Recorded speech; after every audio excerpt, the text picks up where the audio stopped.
Stay a while and listen.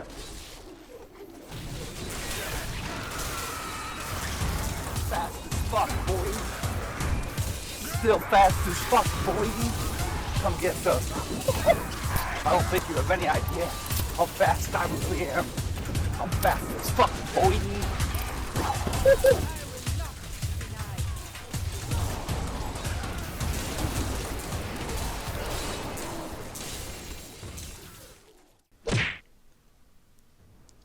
Hey, how's it going, guys? This is Undefined. Sorry for the late video. I've just been kind of busy with work and life outside of work. Haven't really had much time to just sit down and play. There's a few games I like to play. I like playing Diablo. There's another game I like to play called Dead by Daylight, and a survival game, The Long Dark. And Steam keeps track of like the past 2 weeks. Hours you played in the past 2 weeks, and I think I only have a few hours in like both all these games combined. I just really haven't had the time to sit down and play, so I apologize for the pretty big gap in time. But today I'm gonna bring you a build that I know has been beaten to death already by many people. A lot of people were anticipating this build for the season just because of the huge buffs it was getting in damage, not only from the set, but also just the way the build has been like modified with certain legendaries as well being changed. Let's hop into the build. There's a couple different variations with this build. I'm sure you've seen with my past builds, I like to do a speed farming variation and a GR pushing variation of the build. So that's what we'll do, but this one's a bit more interesting because with this build, similar to the multi-shot build I did previously, you can do either just the regular set, or you can do Captain Crimson's as well. Let's hop into the speed farm build. Wrath of the Wastes, 2-piece set bonus. Increase the damage per second of rend by 500%, and increase the duration to 15 seconds. So the 4-piece. During Whirlwind and for 3 seconds after, you gain 50% damage reduction and your applied rends deal triple damage. Okay, so that's really nice. 6-piece. Whirlwind gains the effect of the Dust Devil's rune. And all Whirlwind and rend damage is increased by 10,000%. That's pretty good. The main legendary that kind of pulls all this build together, Ambos Pride. So attacking with Whirlwind also applies rend, and the total damage of rend is dealt over 1 second. So, like, the damage is increased, the duration's increased, but then all of a sudden, now all that damage is being dealt in 1 second. It's making your rend do absolutely crazy damage. For stats on your armor, helmet, you want strength, vit, crit chance. Shoulders, you can go strength, all res, cooldown. Also, you can get rend damage on your shoulders, as well as your chest armor. You can get rend damage on your chest armor. It's kind of like, if you don't get a secondary res, basically you want to get all res. And if you do get a secondary res, probably go vit then, or more armor. I would say more vit though. Armor's okay, but I would say you want to get your vit up to, like my vit's kind of low. I'd say you want to have around 700 to 800k vit. Life, sorry. But yeah. So gloves, strength, vit, crit. These can also roll cooldown, so, you know, if you don't want vit, go cooldown. Or even all res if you don't get a secondary res. Bracers. So for the bracers, you want physical skills, because the default rend does physical damage. Unless you go lacerate, then you want lightning.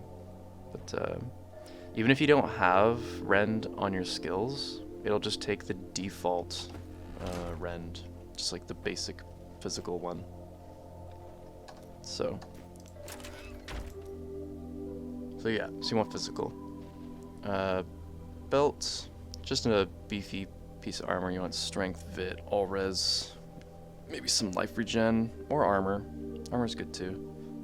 I love the increased gold health pickup, so I just went with that on my secondary. For pants, strength, vit, armor, or the all res. Boots, strength, vit, armor, or the all res. You can see where I'm going with this, right? Let's do weapons. So, for the speed farming variation, I'm running the Bulkathos blades. Basically, when you have them both equipped, it gives you fury regen. So you're getting 15 fury per second. I believe that's how it works. Yeah, 15 fury per second. And while you're whirlwinding, you gain 45% increased attack and movement speed. So that's pretty sweet. It just makes you go all the more faster. Just blast through the rift. So for the speed farming variation, I'm really just focusing damage, strength, and like cooldown. I just want my skills to be up like all the time, really. So that's what I'm running with that. Emeralds in the weapons, obviously, for that huge crit damage bonus, getting that crazy damage. For jewelry, start with Band of Might. The ideal stats on this, I want to say, are cooldown, crit, or attack speed, crit. Wreath of Lightning for the speed farming variation, just because while you're hitting people, you have a chance to get the Wreath of Lightning effect, and under the effect, it gives you 25% increased movement speed. Obsidian Ring. Ideal stats, I want to say, are crit chance, cooldown, and probably attack speed, actually. I don't really think you need the resource as much, it's not as critical. I would say the cooldown, crit, and attack speed are more important. Got a Bane of Trapped in here just for more damage. And then for the amulet, we got Flavor of Time. Ideal stats, probably physical skills, crit, and then you want the cooldown and the socket. But that's probably really hard to find, so honestly just get any good flavor you can get your hands on. If it doesn't have physical skills, not the end of the world. So yeah, that's it for the speed farming variation. Let's move on to the GR push. So there's a few slight differences here, as you can see from speed farm to the GR push. So we swap out Nembracers for Mortix Brace. Basically, this will give Wrath of the Berserker every rune effect. And then the other big difference is we swap out Wreath of Lightning for the Bane of Stricken. Bane of Stricken is crucial for GR pushing, especially when you're going up against the Rift Guardian. So basically I swapped out the Captain Crimson boots for the Wrath boots, and the Crimson belt for the Lamentation. So we're actually getting that sweet Lamentation damage. I also was experimenting with the paired blades. They're pretty good, but it's really up to you, like if you want to go with the paired blades or the Bulkathos blades.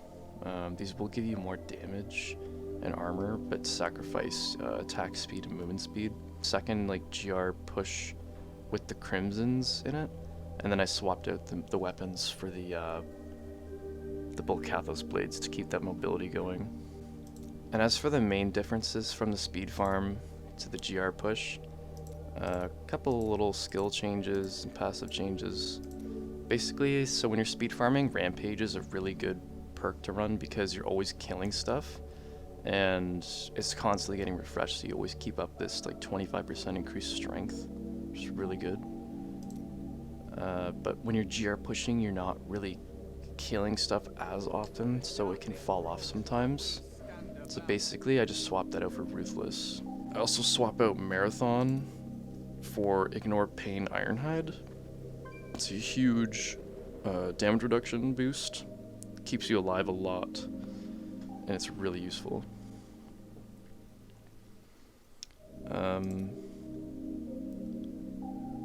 Yeah, so basically if you run the full Wrath of the Waste set, you don't need the Ring of Grandeur, you can just run Convention. You're already wearing Lamentations, so you don't have to cube Lamentation. Instead, you can take like Mantle of Channeling, for instance. But if you do go the Captain Crimson's route, then you'll want a cube Lamentation, and you'll need the Ring of Grandeur. So you can't really run Convention, because you need the Obsidian Ring to keep all your stuff on cooldown, and you need Band of Might, so you don't get one shot. This is my personal favorite. I like the GR push with the Crimsons. So I'm going to focus on this one. For the skills, Wrath of the Berserker.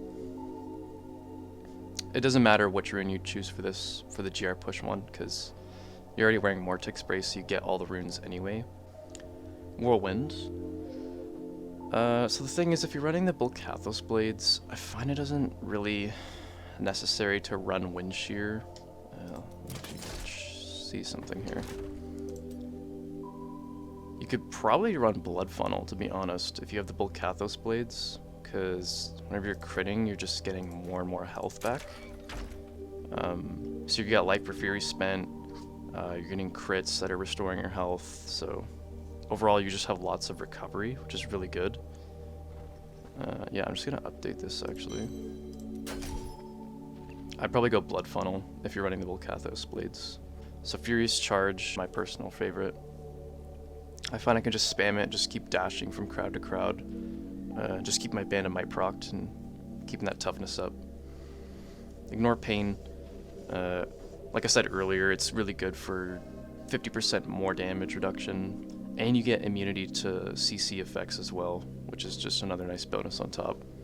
And we run the Ironhide rune just to reduce or increase the duration. Threatening Shout. So this is like a good fury generator, and the Falter rune gives you 25% increased damage essentially to enemies because they take 25% increased damage for 6 seconds. Battle Rage gives you 10% more damage and 3% crit chance for 2 minutes, which is crazy, and your crits heal you. So you're already getting healing from Wrath of Berserker because you get Life for Fury spent. Your Whirlwind Blood Funnel is crits are restore on 1% of your max health. And now crits are healing even more, so it's like you just get like crazy amount of health back for like spending Fury and just critting people. Like your recovery is just huge. So it's really good. Okay, so now we'll just quickly go over the whatchamacallit, the play style. So when I first get into the Greater Rift, basically what I do is I cast Battle Rage, and I kind of just dash the first monster I see just to get the Band of Might procced. That way I don't get freaking one-shot by anything. So I do that, and then I start whirlwinding, cast my Wrath Berserker, and just start going ham. And essentially what this build is you're just always whirlwinding, and you're kind of juggling your skills back and forth. So you like dash into a group of enemies, and because we're running Merciless Assault rune, basically every monster you hit reduces the time of cooldown by 2 seconds. But because we have such a high cooldown, like if you just hit a monster or two, it just comes off cooldown right away, which is really nice. So it's kind of just like you can keep infinitely dashing as long as you hit like one person. So you're really just juggling your Wrath and your Ignore Pain kind of back and forth. You don't have to worry too much about Battle Rage because it's 2 minutes. And shouting once in a while, I like to just go into a big elite mob pack and then shout. So then they just take 25% more damage, and you can just start melting them away. Maybe not melt them, but chip them. Like, depends on how high of a GR you're on, but you're gonna do some good damage to them. Yeah, so basically, the Obsidian Ring is gonna be keeping your skills coming off the cooldown really quick. And you just kind of want to keep an eye on, what's it called? Ignore Pain and Wrath. Because if you don't have Ignore Pain up and your Band of Might, sometimes an elite pack can one-shot you. It depends. There are times when just having the Wrath and your Band of Might up is enough. And there's other times when you're fighting like 2 or 3 elites at the same time, and you really need that ignore pain. Otherwise, you're just gonna freaking die. So now onto Paragon. Let's start the back utility. So I want to say start with resource cost reduction. Unless you find the Fury is fine, like the Bolcathos blades are fine, or if you're using the paired blades and you're using Wind Shear, you're getting enough Fury. If not, then go resource cost. But if your Fury's fine, then probably start with either area damage or life per hit. The life per hit's pretty good. But yeah, in my opinion, I would start with area damage, resource, life per hit, gold find.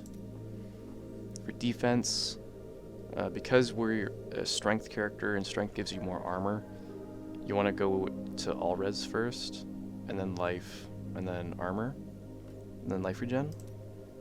For offense, probably cooldown. I'd go cooldown first.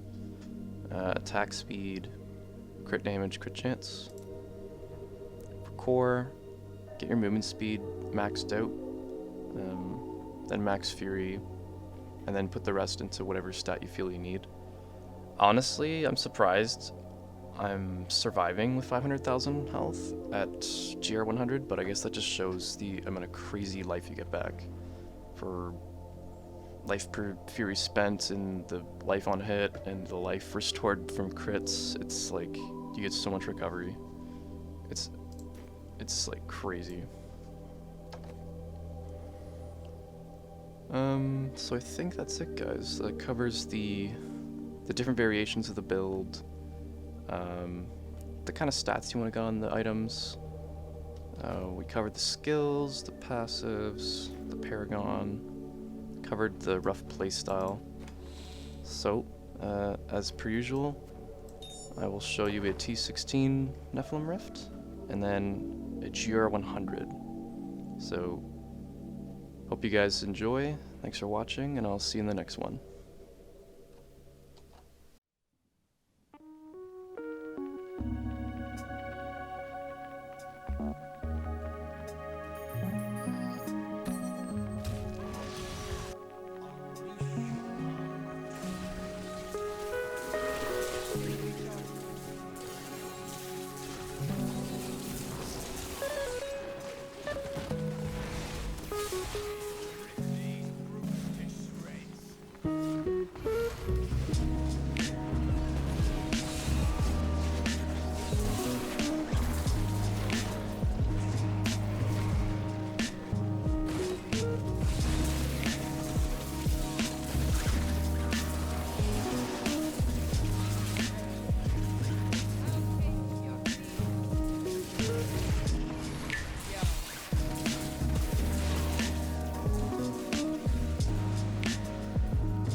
Yeah.